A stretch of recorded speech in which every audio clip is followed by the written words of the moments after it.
Hi, I'm Bron, and I'm from New South Wales, Australia. And I've just invited my friend Alexander John Shire to join me in a conversation following the tragic events that have happened this week in Bondi.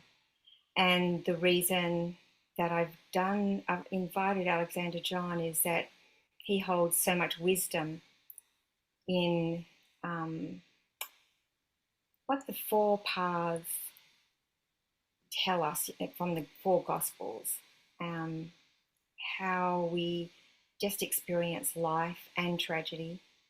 And so, Alexander John, I'm just wondering perhaps if you would like to introduce yourself, tell us a little about Quadratus, and you know, what have you got to share with us to help us navigate these tragic events that have just transpired in Bondi? Thank you, Brian.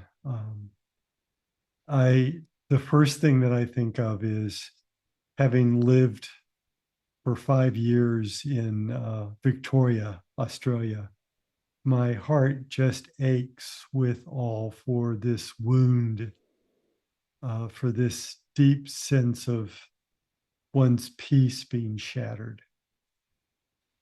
And I know that personally in my life, I imagine that many of us know about a personal moment when something has been shattered, but also to have this collective moment.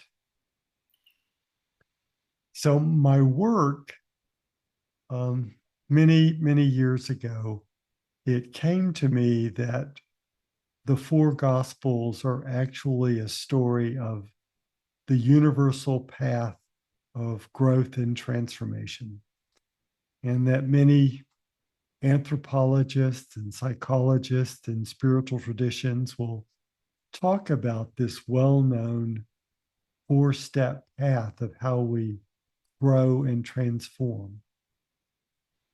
And I suddenly realized that each of the four Christian Gospels is the telling of one path.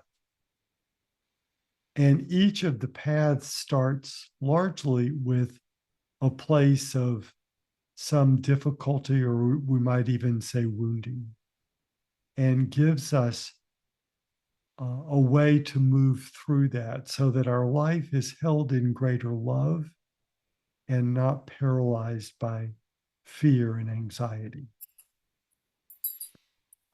The first path is the path where we suddenly have an event, inner or outer, that shatters us.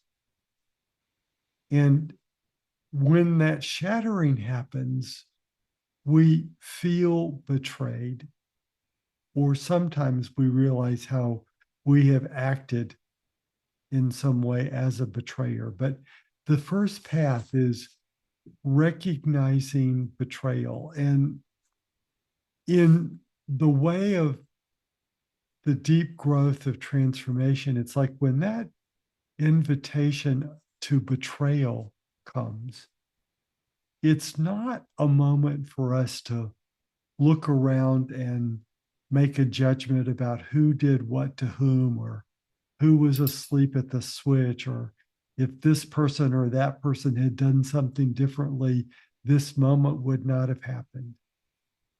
It's a moment about going inside and realizing that we are now on a path of deep healing, and that the betrayal comes as an invitation to our growth. This doesn't mean that there's not a place later down the line for police reports and court judgments, etc. But in this moment, each of us who wants to become a person of more love accepts the sting and the wound and the hurt as a place that we can begin to grow larger. And the second path, first path is Gospel of Matthew, The second path is the Gospel of Mark. And Mark and the second path teach us about how we can sit in the pain and feel it without moving to judgment, to really let the deep pain help our hearts move to be a person of greater love. This is so hard for us in our culture, whether it's anyone in the Western culture. We, in the Western culture, want to act.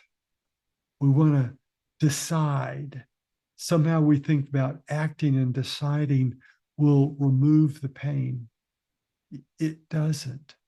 The pain just simply goes deeper in us and it becomes silent. And it almost becomes like a poisonous cancer that's quietly killing our vitality. What we really need to do is to feel the pain, to feel the pain of the attack, to feel the pain of everyone who has been so shattered by a sense of peace being taken away. There will come a new moment. That new moment comes by our willingness to sit in this place until something of spirit arrives. It usually arrives by surprise. And that moment of spirit moves us to the third path. In the Christian metaphor, that's the Gospel of John. And in the Gospel of John, something that is beyond our ego control, something that's beyond our usual mind judgments arrives. And it bursts our heart open. We know that every one of us is part of an incredible oneness, and that we can give ourselves because giving of ourselves is actually giving to ourselves.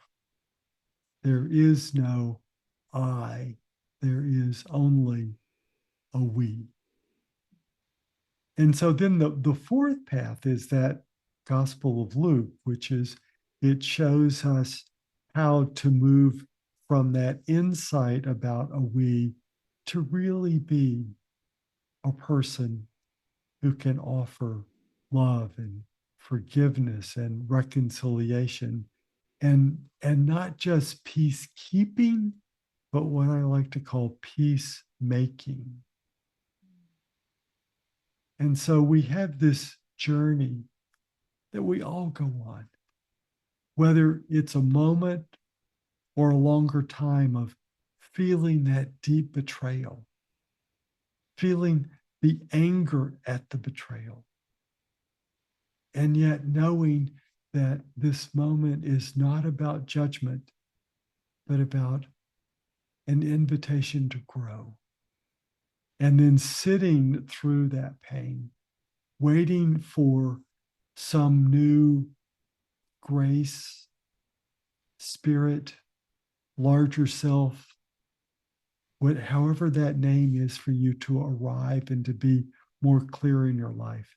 And then from that place, we will know how to move out so that our actions can heal rather than divide, so that we can be a person of true justice, reconciliation, and peacemaking.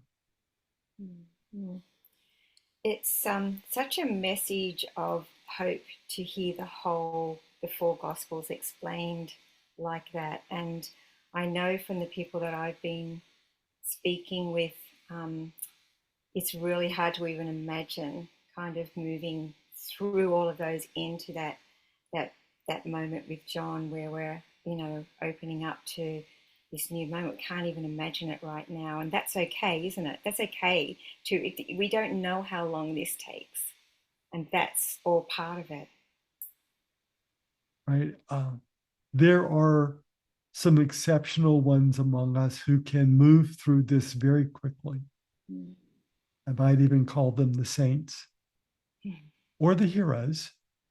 Mm. But for most of us, this is a fairly gradual process, Mm. and it takes time. Mm. And we don't have to arrive anywhere. We simply need to be as we are, but also we need to try to restrain our judgments. That's the one thing that we can do, is to know that there will be a time that we will see things more clearly. But that takes, it's not usually at the beginning. It takes time for the deeper understanding and the deeper sight to come to us. Yeah. And that for some of us, it's taking that position of just sitting with people and having no words whatsoever, and being that balm, that sweet balm into their life during such a heavy, difficult time that where you just can't even imagine crawling out of it. Yeah, yeah, yeah.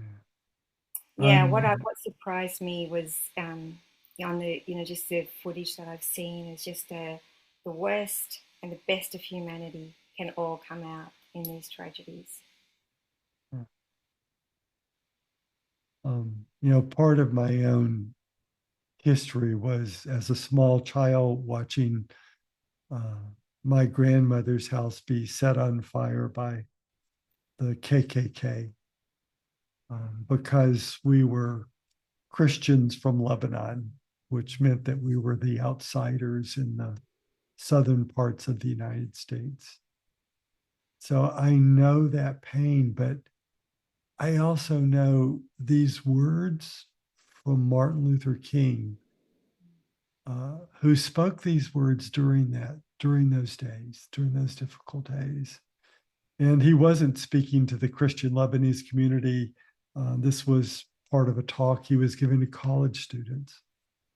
But he said, "Send your hooded perpetrators," meaning if you know anything about the States, that the KKK wear these white hoods over their faces so you don't know who they are. He said, "Send your hooded perpetrators into our neighborhoods at the midnight hour. Send them. Let them burn our homes. Let them beat our children. Let them break our bones. And we will not hate them. We will not. We cannot, in good conscience, obey unjust laws. And we will win our freedom. We will. But we will so appeal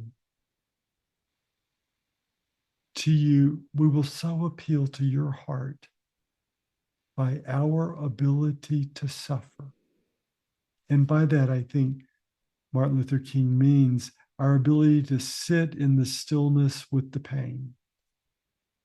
We will so appeal to your heart and to your conscience by our ability to suffer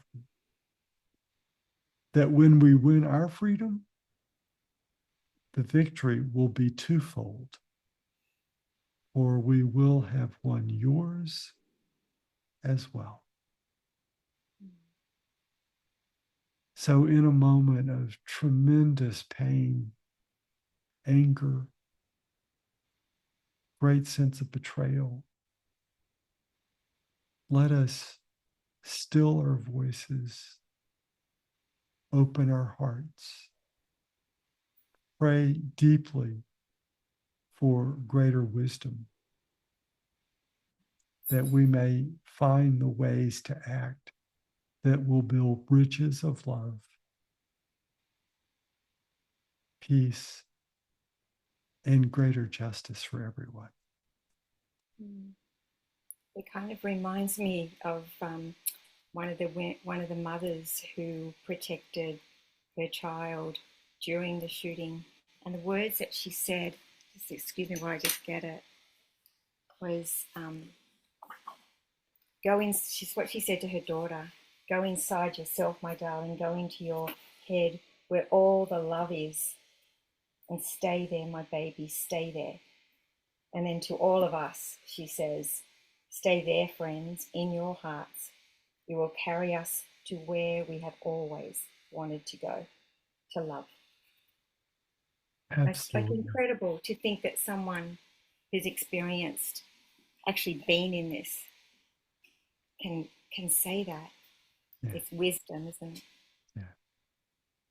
Thank you, Alexander John.